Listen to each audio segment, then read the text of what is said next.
Solo ride na naman tayo mga tol. At kung ngayon mo pa lang ako napanood, ako nga pala si Bike and Beta. And I ride, I run. Manggagaling ako ng General Trias Cavite papunta ng Taguig dahil naimbitahan tayo na pumunta para sa Majin Velocity E-Race 2024. Late na rin ako nakapag-ride out kasi malakas yung ulan ng umaga. Tapos medyo hassle din kasi maputik yung kalsada. Pero at least gumanda na yung panahon at tumigil na rin yung ulan. At nasa 43 kilometers din yung pupuntahan ko kaya medyo malayo-layo din. Dito ako dumaan sa Daang Hari para dire-diretso lang yung biyahe ko. Araw ng Sabado kaya medyo maluwag ang kalsada at walang masyadong sasakyan dito sa Molino. Unti-unti na rin talaga akong nasasanay na mag-long ride ng solo. Para sa akin mas okay na rin kasi wala akong hinahabol at wala akong naiiwanan. Hawak ko lang yung sarili kong pace. Tapos chill lang dito pagdating sa may Alabang tapos U-turn sabay pasok sa may Kupang. Dire-diretso lang hanggang sa makatagos ako sa nakakaumay na C6. Tapos pumasok ako dito sa may papuntang Tipas.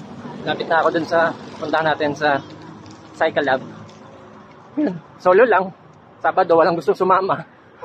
May mga niyaya ako, pero yun nga, walang gustong sumama. Ito na tayo.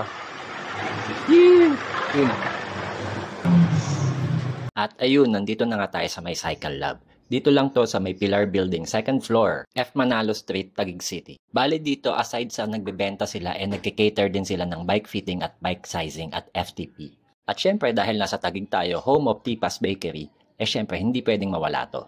And ayun, nag-start na yung program para sa Majin Velocity E-Race dito sa Pilipinas. Ito rin kasi yung kauna-unahang E-Race na gaganapin dito sa Pilipinas. This event is open for all at need mo lang mag-register via Majin Philippines page. At pwede na kayong manalo ng Majin C606 Cyclocomputer sa preliminary round pa lang.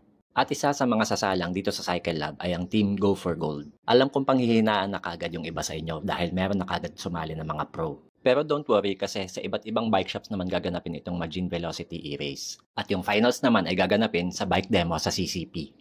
Go! Go!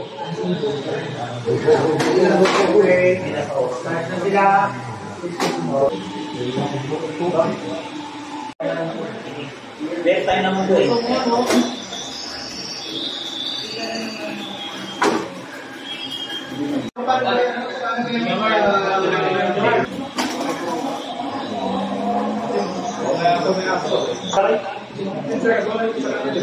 And ayun, hindi ko na tinapos yung event kasi meron din pa akong isang a-attendan na event kinabukasan. At gagabihin na rin ako pabalik ng Cavite. At medyo mas maaga ang call time kinabukasan. Pauwi dito na sa C5 ang daan ko tapos papunta ng Aguinaldo Highway.